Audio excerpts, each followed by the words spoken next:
something that we haven't had a chance to go over in class. Let's talk about power.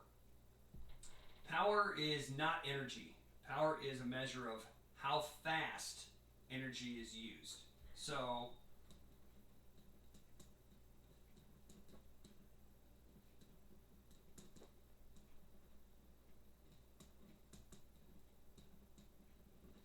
I guess you could say it also would be a measure of how fast energy is dissipated. So it is a rate. It is not an amount, it is a rate. So it measures how quickly it gets done. The formula for that then would just be work divided by time, or energy divided by time. And we have two units for power that we're going to talk about. One of those units is the watt, and you're very familiar with the watt. You plug a light bulb into a socket, or you screw it in, and it's a 100-watt light bulb. So that means it uses 100 joules per second. A 60-watt light bulb only uses 60 joules per second. It's not telling you the amount of energy, it's telling you the amount of energy per unit of time. So it's telling you the rate at which it is using the energy. Okay? So, if the unit of power is the watt, and our unit of work or energy is joules, our time unit is always seconds. So, a watt is a joule per second. Okay? And the other unit that you're familiar with probably is horsepower. And we think about this with engines and cars. So in an earlier video or another video, I may have mentioned like the difference between a Corvette and a Corolla, right? They could both use 4 gallons of gas, but a Corvette with its huge engine is going to be higher power, and it's going to use up that energy in a more quickly in less units of time. All right. So let's just do a simple example with a problem here. Let's say that I've got some electrical appliance that uses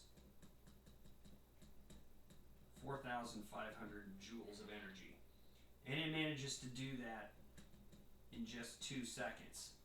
Now that seems like a lot of energy to get rid of in 2 seconds, but a joule is actually a pretty small amount. So what would my power be? Well, if the formula is power equals, let's go ahead and put this over here, work divided by time, that's going to be 4,500 joules in 2 seconds. And so 4,500 divided by 2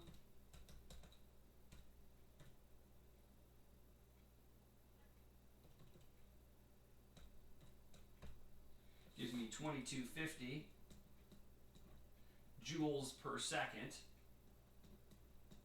That's 2,250 watts.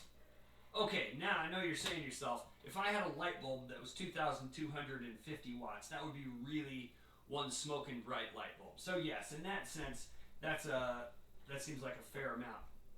But is that enough to power an engine or a car? Or is that just a really, really, really bright light bulb? So let's go ahead and do an example conversion of watts to horsepower. So I told you, I guess I didn't tell you this before, that 1 horsepower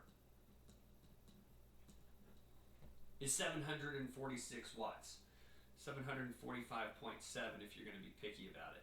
But let's do a conversion here from watts to horsepower. 2,250 watts times 1 horsepower for 746 watts. So units of watts will cancel. We'll do 2250 divided by 746, and we get 3.016. We'll call it 3.02 horsepower. All right. Most push mowers nowadays, because they're self-propelled, are going to be like 5 or 6 horsepower, but the old mowers that I used growing up as a kid, push mower, typically 3.5 horsepower engines on a lawnmower. So not huge. And just a little background history, so if you're done with just the calculations and what you need, you can stop. But if you listen a little more, there was a Scottish inventor named James Watt. He invented the steam engine. And when he did, someone asked him, obviously, if I'm going to get rid of my horses and I'm going to buy your steam engine, how many horses can your steam engine replace? So he said, well, I'm going to have to do some calculations here, and he figured out how many horses his steam engine could replace. So he came up with the idea of horsepower. And that was in common use for a long time, and we're all working in metric here, but there were a lot of calculations with foot-pounds and various other things. Eventually, someone came up with a more standardized, formulaic version of what power was and decided to name it after Watt, like many of the units that you have. So that's a real quick backstory on why we have the unit of horsepower and why we have the unit of watts and how we can convert those two. I'm going to follow up with an example problem here on how you can calculate the power of, let's say, a human being as they do something. But that's your quick introduction to Power Video.